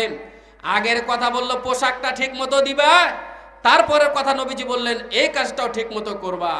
কি আমাদেরকে বলে দিচ্ছেন নবীজি, এইভাবে বলছেন ওই পৃথিবীর স্বামীরা তোমরা তোমাদের স্ত্রীদেরকে ঠিক মতো পোশাক দিবে, তোমরা তোমাদের স্ত্রীদেরকে ঠিক মতো খাবার দিবে। পরের কথাটি নবীজি বলছেন লাঠিটা ঠিক মতো প্রস্তুত রাখবে। এর মানে শাসন ঠিক রাখবেন, ওই স্ত্রীর কারণে যেন জাহান্নামে যেতে না হয়। ওই স্ত্রী বেহায়া পথে বেগানা পথে যদি চলে আপনাকে জাহান্নামের খোরাক বানিয়ে দেয়, ওই ধরনের স্ত্রীর ওপর সর্বক্ষণ আপনার জন্য প্রস্তুত থাকে লাঠি। শাসন যেন আপনার ঠিক থাকে, আপনার মেয়ের ওপর শাসন যেন ঠিক থাকে। আপনার মেয়ে, যেখানে রাসূলুল্লাহ সাল্লাল্লাহু আলাইহি ওয়াসাল্লাম এই কথা বলেছেন, একটা মেয়ে যদি বাইরে বের হয় তাহলে সেই মেয়েটি সে নিজে যদি বাইরে বের হয় তাহলে সে যেন তার যারা মাহরাম, যার সাথে তার বিয়ে হারাম, সে ব্যতীত যেন বের না হয় একজন যুবতী মেয়ে। এই জন্য যারা যে মুসলিম ভাইরা তাদের মেয়েদেরকে, তাদের কন্যাদেরকে, তাদের নাতনিদেরকে, তাদের পৈত্রীদেরকে নিজেরা ছেড়ে দিয়েছে ভার্সিটিতে, কলেজে, বিভিন্ন জায়গায় যারা ছেড়ে দিয়েছে এবং অন্যায় করার সুযোগ করে দিয়েছে, তাদের জন্য ভয়ানক অবস্থা। তারা দায়ুসের কাতারে গণ্য হবে। রাসূল সাল্লাল্লাহু আলাইহি ওয়াসাল্লাম এই কথা বলেছেন, আর দায়ুস লা ইয়াদখুলুল জান্নাহ, দায়ুস কখনো জান্নাতে যেতে পারে না। রাসূলুল্লাহ সাল্লাল্লাহু আলাইহি ওয়াসাল্লাম বলছেন দায়ুস জান্নাতে যাবে না, এই কথা নবীজি বলেছেন। আর দায়ুসকে আল্লাযী ইউকিরু ফি আহলিল খাবাস, যে ব্যক্তি তার পরিবারকে, স্ত্রীকে অন্যায় করার সুযোগ দেয়, এই জন্য স্ত্রীর উপর এই বিষয়টাকে অবশ্যই খেয়াল রাখতে হবে। তবে বোন, আপনার যেমন চাওয়া ছিল আপনার স্বামীর ওপর ইচ্ছা মতো যেমন আপনার স্বামী চলবে সেভাবে আপনাকে চলতে হবে, আপনি চলতে পারবেন, এটা আপনার স্বাধীনতা যেমনটি দেওয়া হয়েছে এ কথাটিও মাথায় রাখতে হবে। আপনার স্বামী দেখছেন ঈদে, যে কোনো ঈদের মুহূর্তে, যে কোনো উৎসবের মুহূর্তে আপনার স্বামীকে দেখছেন যে আপনার স্বামী 5,000 টাকা ড্রেসেই চলছে, কিন্তু আপনি যদি সে সময় চান যে আমাকে 15,000 টাকার শাড়ি কিনে দেন, তাহলে আপনার স্বামীর ওপর আপনি এটা জুলুম করলেন। কখনোই এটা আপনার জন্য অনুচিত, এটা আপনার জন্য শোভা পাবে না। এটা একজন মুসলিম বোনের, একজন মুসলিম পুরুষের স্ত্রীর এই ধরনের বৈশিষ্ট্য হতে পারে না, কখনোই নয়। আপনার জন্য, আপনার কাছে সবচাইতে পৃথিবীর মাঝে দামি একটা মহিলার যখন বিবাহ হয়ে যাবে, বিবাহ হওয়ার পরে তার সবচাইতে দামি মানুষ তার নিকটে তার হচ্ছে স্বামী। স্বামীর সবচাইতে দামি রাসূলুল্লাহ সাল্লাল্লাহু আলাইহি ওয়াসাল্লামের একাধিক নস এবং হাদিস এবং কোরআনের আয়াত যা স্পষ্টভাবে প্রমাণ করছে। সূরা যুখরুফ খুলে দেখবেন, সূরা যুখরুফের 70 নম্বর আয়াত, সূরা যুখরুফের 70 নম্বর আয়াতে আল্লাহ তাআলা এই কথা বলেছেন, একজন স্বামী আর স্ত্রী যদি তারা দুইজনে যদি জান্নাতি হয়, তাহলে আল্লাহ সুবহানাহু ওয়া তাআলা একই জান্নাতে রাখবেন, দুইজনকে একই জান্নাতে রাখবেন। স্বামী আর স্ত্রীকে আল্লাহ তাআলা একই জান্নাতে রাখবেন। যেহেতু স্বামী আর স্ত্রীকে আল্লাহ তাআলা একই জান্নাতে রাখবেন, এই জন্য আপনার স্ত্রীকে আপনি বলবেন, শোনো, তোমাকে মাত্র আমি 50, 40, 60 বছরের জন্য আমি সঙ্গিনী করে বানিয়ে নিয়ে আসি নাই, তোমার জন্য তোমাকে আমি বানিয়ে নিয়ে এসেছি, তোমাকে আমি অনন্তকালের জন্য আমি সঙ্গিনী বানিয়ে নিয়ে এসেছি। তোমাকে আমি সেই কালেও আমি সঙ্গিনী হিসাবে চাই। তোমাকে আমি অন্যায় পথে, পর্দাহীনতার পথে তোমাকে আমি যেতে দিতে চাই না, নামাজহীন অবস্থায় তোমাকে ছেড়ে দিতে চাই না। হে দিনী বোনেরা, আপনার স্বামীকে আপনি অবশ্যই হেফাজত করবেন। আপনার স্বামী যদি নামাজ না পড়ে, তাহলে স্বামীর সাথে আপনি অবশ্যই সর্বোচ্চ আপনি সেখানে আপনার স্বামীর সাথে আপনি টকশো করতে পারেন, তর্ক করতে পারেন। আপনার স্বামীকে, একজন মহিলাই পারেন, একজন স্ত্রী পারেন তার স্বামীকে সোজা পথে নিয়ে যাওয়ার জন্য সর্বোচ্চ যথেষ্ট কাজ করতে পারেন উনি যেহেতু স্বামী আর স্ত্রী পৃথিবীর মাঝে সবচাইতে ঘনিষ্ঠ মানুষ, এর চাইতে পৃথিবী তার ঘনিষ্ঠ মানুষ নেই। এই জন্য আপনার স্বামীকে যদি দেখেন অন্যায়ের সাথে জড়িত, অপকর্মের সাথে জড়িত, আপনার স্বামী যদি দেখা যায় যে ধূমপানের সাথে জড়িত, মদপানের সাথে জড়িত, আপনার স্বামীকে আপনি হেফাজত করার জন্য আপনি যথেষ্ট। আপনি ভালো জানেন আপনার স্বামী কোথা থেকে কি নিয়ে আসে, কোথায় কিভাবে কি কাজ করে। আপনার স্বামীকে হেফাজত করবেন, স্বামীকে বলবেন শোনো, আর স্বামীকে বলবেন এভাবে, আপনাকে শুধুমাত্র আপনাকেও আমি সঙ্গী হিসাবে চাই, পরকালে আপনার সাথে আমি একই সাথে জান্নাতে যেতে চাই। আমি জান্নাতে যাব, আপনি জান্নাতে যাবেন না, মানে আপনাকেও জান্নাতে যেতে হবে, আপনাকে সৎ পথে চলতে হবে, আপনাকে দ্বীনের পথে চলতে হবে। যেইভাবে নবীজি চলে গেছেন, যেইভাবে নবীজি চলেছেন, যেইভাবে নবীজি চলতে বলেছেন, ওই পন্থাতে আপনি চলেন।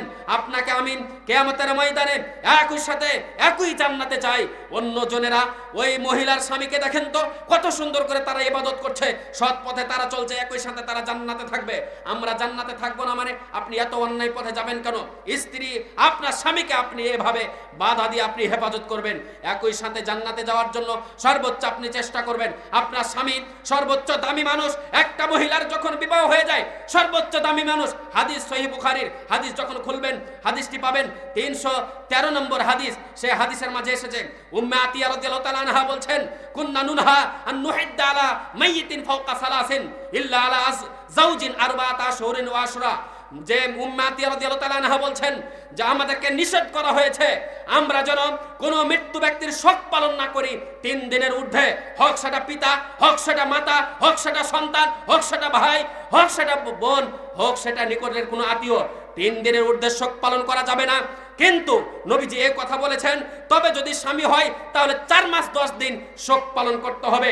একজন মহিলার বাবা মারা গেলেন, একজন স্ত্রীর বাবা মারা গেলে, ওই স্ত্রীর বাবা মারা গেছে কিন্তু তার বাবারও শোক পালন করবে 3 দিন। ওই স্ত্রীর সন্তান মারা গেছে, শোক পালন করবে 3 দিন। ওই স্ত্রীর মাতা মারা গেছে, শোক পালন করবে 3 দিন। কিন্তু তার স্বামী যখন মারা যাবে, শোক পালন করবে 4 মাস 10 দিন। এর মানে বোঝা যাচ্ছে সবচাইতে কাছের মানুষ হচ্ছে স্বামী, সবচাইতে কাছের মানুষ হচ্ছে স্বামী।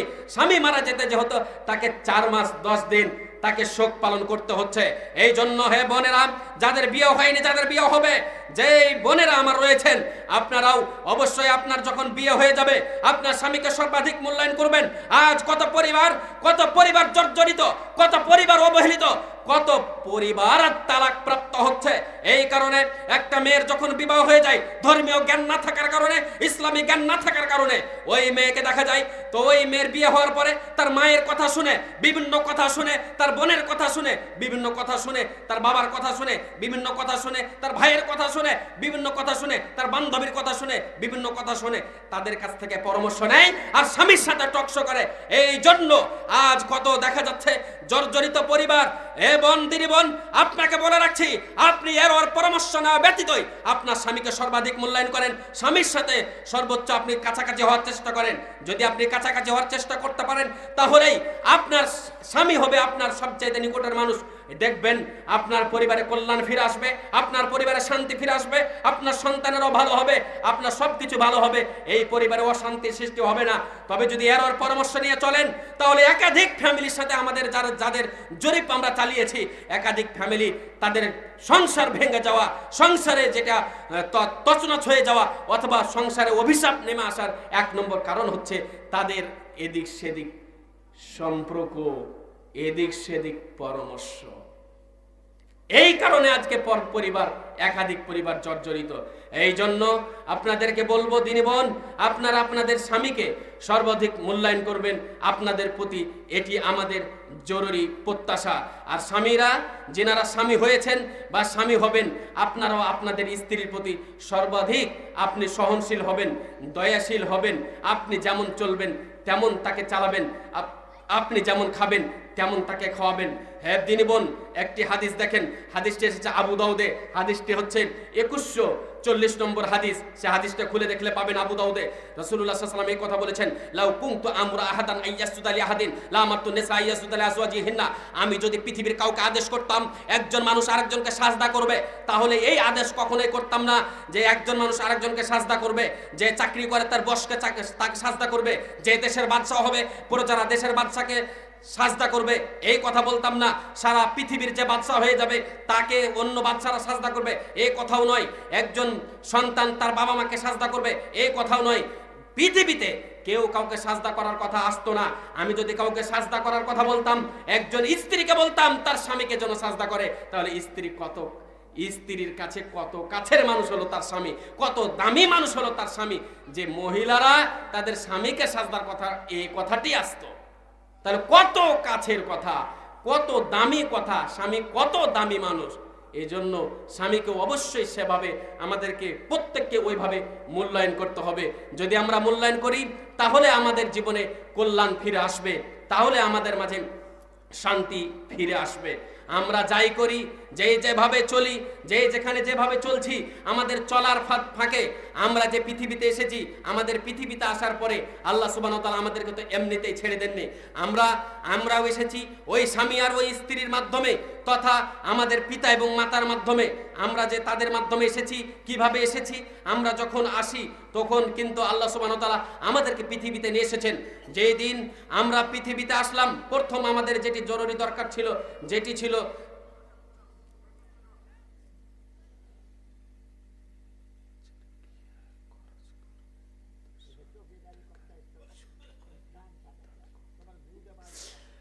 আচ্ছা, হ্যাঁ, একটি প্রশ্ন এসেছে যে ওয়ালাইকুম সালাম, স্বামীর পকেটে টাকা চুরি করিয়া খরচ করবে, কিন্তু স্বামীর টাকা চুরি করিয়া কি দান করতে পারবে? জি, চুরি করে দান করতে পারবে না, নিজের জন্য খরচ করতে পারবে, নিজের প্রয়োজনে। দানটা হলো বাড়তি জিনিস, তাই না? দানটা হলো বাড়তি জিনিস। আর হাদিসে, অন্য হাদিসে রাসূল সাল্লাল্লাহু আলাইহি ওয়াসাল্লাম এই কথা বলেছেন যে স্বামীর মালের সর্বোচ্চ হেফাজত করবে তার স্ত্রী, সর্বোচ্চ হেফাজত করবে, এবং সেই হবেন সর্বোচ্চ হেফাজতকারিনী। এই জন্য দান করার বিষয়টা আপনাকে বেঁচে থাকতে হবে। আপনার স্বামীর অনুমতি সাপেক্ষে আপনি দান করবেন, আপনার স্বামীর অনুমতি সাপেক্ষে আপনি দান করবেন। দান তো হচ্ছে অনেক পাওয়ারফুল ইবাদত, তবে আপনার স্বামীর সাথে পরামর্শ করে দান করাটা এটাই হচ্ছে উত্তম। দেখেন যে আমরা তো পৃথিবীতে এসেছি, আমাদের একটা কথা মাথায় রাখিয়েন, এই কথাটা মাথায় রেখে আমরা উঠে যাব। সে কথাটি হচ্ছে যে আমাদের সাথে, প্রতিটা মানুষের সাথে বলতে পারেন কতজন করে ফেরেশতা আছে? কতজন? 2 জন। আমাদের সাথে ফেরেশতা আছেন 10 জন। কতজন? 10 জন ফেরেশতা আছেন। সূরা রআদের মাঝে আল্লাহ তাআলা বলেছেন লাহু মুআক্কিবাত, তার জন্য রয়েছে প্রহরী, মিন বাইনা ইয়াদাইহি ওয়া মিন খালফিহি হাফাজুনাহু মিন আমরিল্লাহ, সব কিছু থেকে তাকে হেফাজত করছেন। এই আয়াতের তাফসীর ইবনে কাসির খুলবেন, সুন্দর করে বর্ণনা দেওয়া হচ্ছে। প্রতিটা মানুষের সাথে রয়েছেন 10 জন করে ফেরেশতা। এই হাদিসের এর আয়াতের ব্যাখ্যায় নবীজি সাল্লাল্লাহু আলাইহি ওয়াসাল্লাম এই কথা বলেছেন, প্রতিটা মানুষের ডানে আছেন একজন ফেরেশতা, বামে আছেন আরেকজন ফেরেশতা।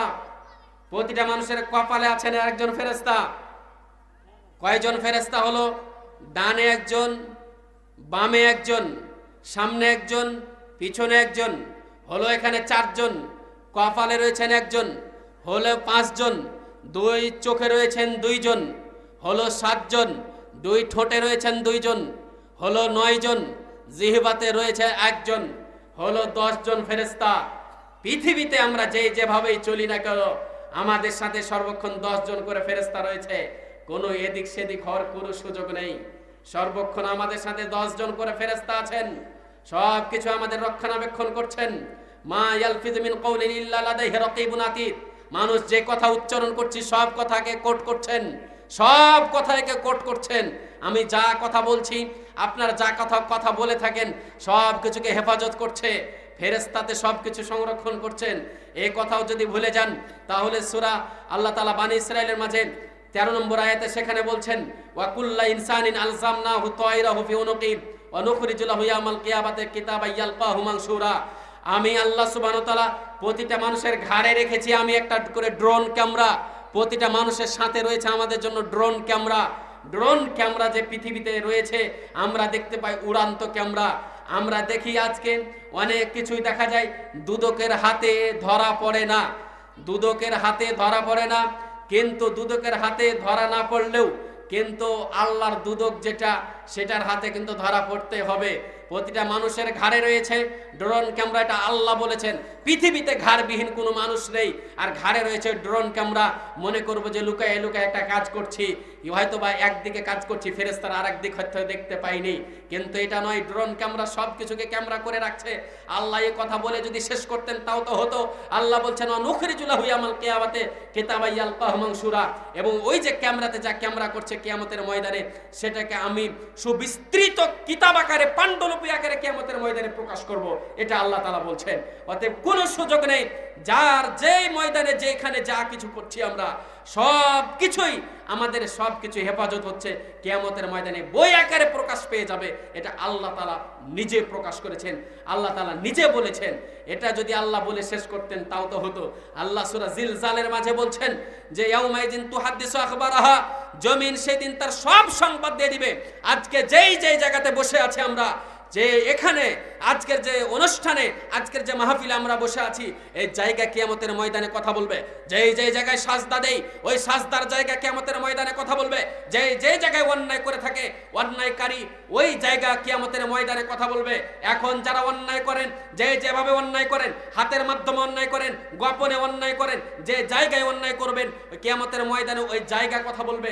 এখন বলেন তো আপনি জায়গা পৃথিবী ছাড়া তথা আল্লাহর জমিন ছাড়া কোন জায়গায় আপনি এই ধরনের কাজ করবেন? জায়গা তো কিয়ামতের ময়দানে কথা বলবে। তাহলে জমিন থেকে উড়ে যান ওপরে, সেটাতে আপনি কিছু কাজ করেন। এর মানে যদি এটা হয় যে আপনি বিমানে উড়ে গেলেন, সেখানে গিয়ে আপনি অন্যায় কিছু করলেন, সেই জায়গাও কথা বলবে।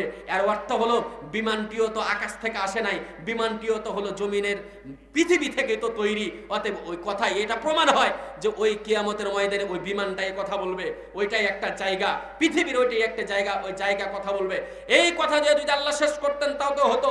আল্লাহ তাআলা এই কথা বলছেন, যেটি আমি পেয়ে যাব সূরা ইয়াসিনের 73 নম্বর আয়াত। সেখানে আল্লাহ তাআলা বলছেন আল ইয়াউমা নাখতিমু আলা আফওয়াহিহিম ওয়া তুকাল্লিমু আইদিহিম ওয়া তাশহাদু আরজুলুহুম বিমা কানু ইয়াকসিবুন।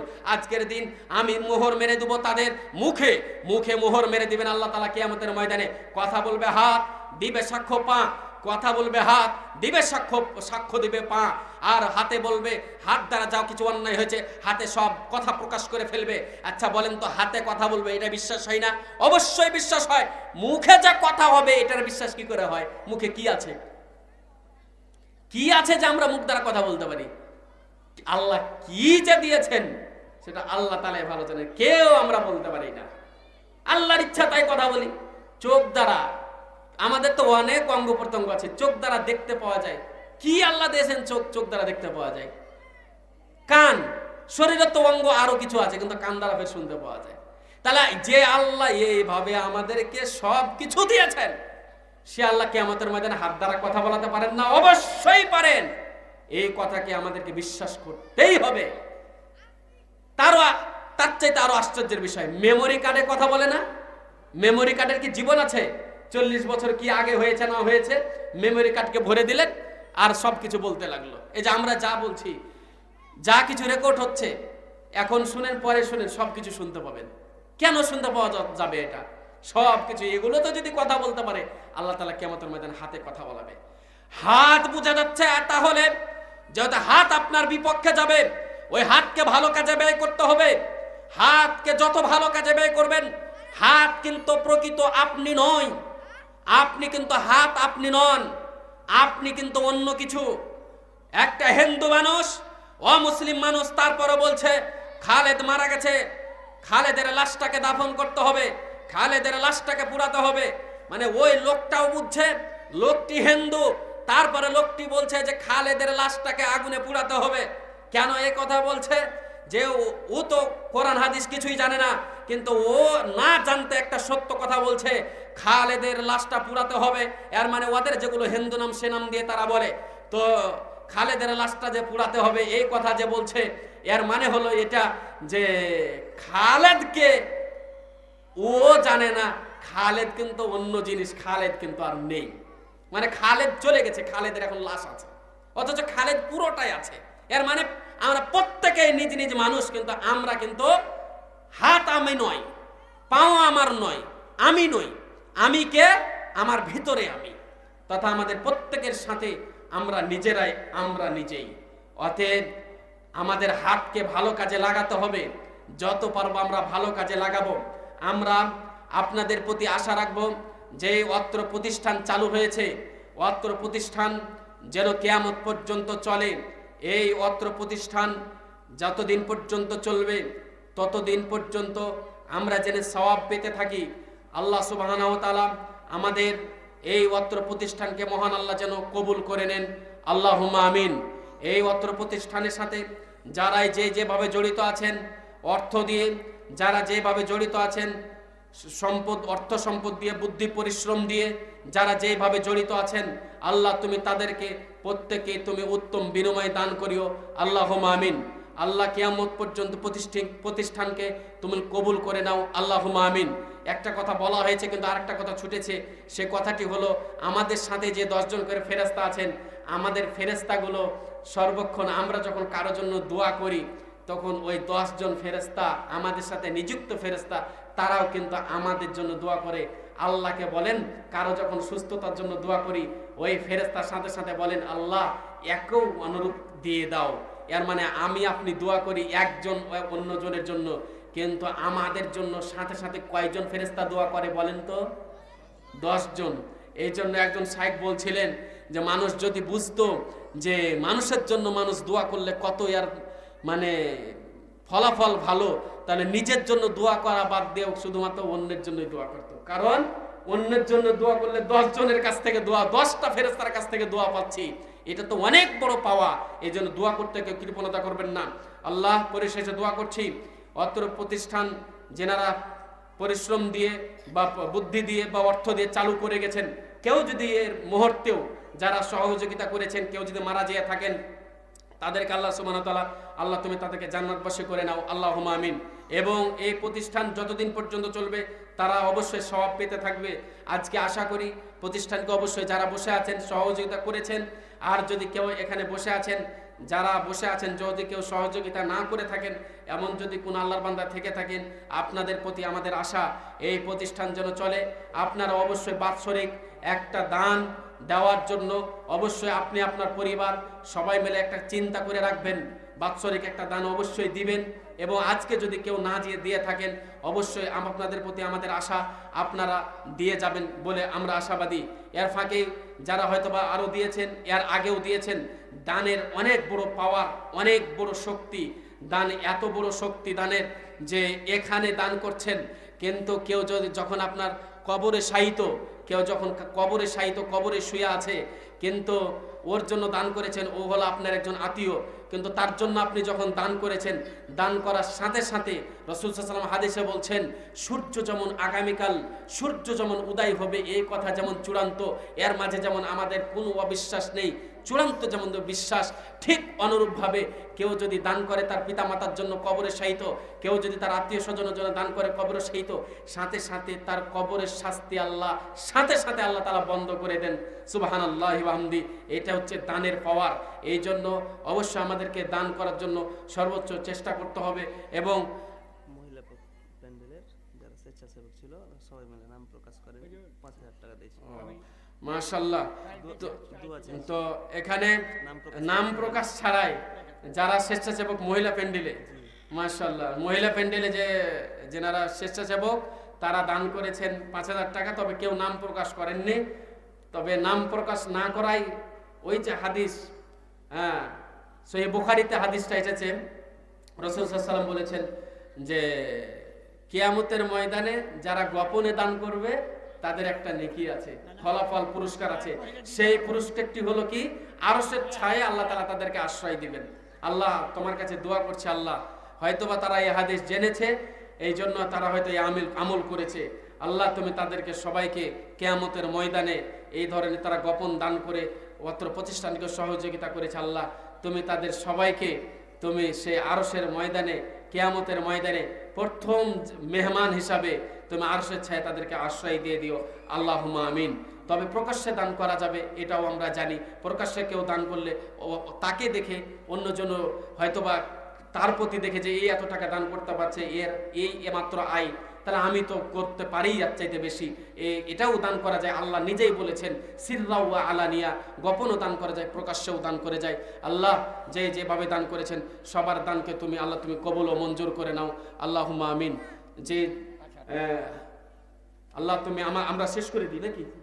জি, এ বলে আজকের আলোচনা যে যতক্ষণ যেখান থেকে শুনলেন, আপনারা অবশ্যই কষ্ট করে মনোযোগ সহকারে শুনলেন। আল্লাহ তোমার কাছে দোয়া করছি, আমাদের আজকের এই মাহফিলটাকে তুমি আল্লাহ তুমি কবুল করে নাও, আল্লাহুম্মা আমিন। যেভাবে আমরা আলোচনা যতদূর যা করলাম, যতদূর আমরা বুঝেছি, আল্লাহ তোমার কোরআনের বাণী এবং তোমার নবীর মুখনিসৃত বাণী যেহেতু আমরা শুনলাম, আল্লাহ তুমি আমাদেরকে সবাইকে যথাযোগ্যভাবে মূল্যায়ন করে পালন করে আমাদের জীবনের সফলতা আল্লাহ তুমি আমাদেরকে নিয়ে দাও, আল্লাহ তুমি কবুল করে নাও, আল্লাহুম্মা আমিন। আল্লাহ সামনে সিয়াম রমাদান মাসের সিয়াম যেন ভালোভাবে আল্লাহ আমরা পালন করতে পারি। আল্লাহ তুমি আমাদের সবাইকে সুস্থতা রেখে, মন মানসিকতা ভালো রেখে আমরা যেন ঈমানের অবস্থায় যথা নিয়মে সিয়াম পালন করতে পারি, আল্লাহ তুমি কবুল করে নাও, আল্লাহুম্মা আমিন। এবং আল্লাহ আরও কোনো আল্লাহর বান্দা যে আমরা যত পরস্পর স্বামী স্ত্রী সহ পরিবার সহ সবাই দাম্পত্য জীবন আমাদের জন্য সুখী হয়, আল্লাহ তুমি কবুল করে নাও, আল্লাহুম্মা আমিন। একটি কথা দেখা যেয়ে থাকে যে শাশুড়ি আর বউ, এটা যেটা শোনা যেয়ে থাকে যে বউকে দেখা যাচ্ছে যে 5 মাসের গর্ভবতী, কিন্তু মেয়েকে দেখা যাচ্ছে যে 3 মাসের, কিন্তু বউকে বলছে কাজ করো আর মেয়েকে বলছে আরামে থাকো। এই ধরনের অনীতি, এই ধরনের আচরণ যেন কোনো শাশুড়ির না হয়, এগুলো আচরণ শুনতে পাওয়া যায়, অনেক জায়গা থেকে অভিযোগ এসে থাকে। তাই কথা বললাম, আপনারাকে বলবো দিনী বোন, আপনারা আপনাদের বউকে আপনাদের নিজের ঘরের মেয়ে হিসাবে, আপনার ছেলের ঘরের সম্পদ হিসাবে আপনি তাদেরকে খেয়াল রাখবেন। আল্লাহ তুমি সবাইকে আমাদেরকে সঠিক পথে চলার তৌফিক দান করো, আল্লাহুম্মা আমিন। আমরা পরিশেষে দোয়া করছি অত্র প্রতিষ্ঠানের সকলের জন্য, আজকের যিনারা সময় দিয়ে এখানে সভাপতি সহ আমরা যারা এখানে আমরা প্রোগ্রামকে সফল করলাম, আল্লাহ তুমি আমাদের জীবনের সকলের গুনাহ খাতাগুলোকে মাফ করে দাও, আল্লাহুম্মা আমিন। এই বলে সংক্ষিপ্ত আলোচনা সবাই দোয়া পড়েন। সুবহানাকা আল্লাহুম্মা ওয়া বিহামদিকা আশহাদু আল্লা ইলাহা ইল্লা আনতা আস্তাগফিরুকা ওয়া আতুবু ইলাইক। আসসালামু আলাইকুম ওয়া রাহমাতুল্লাহ।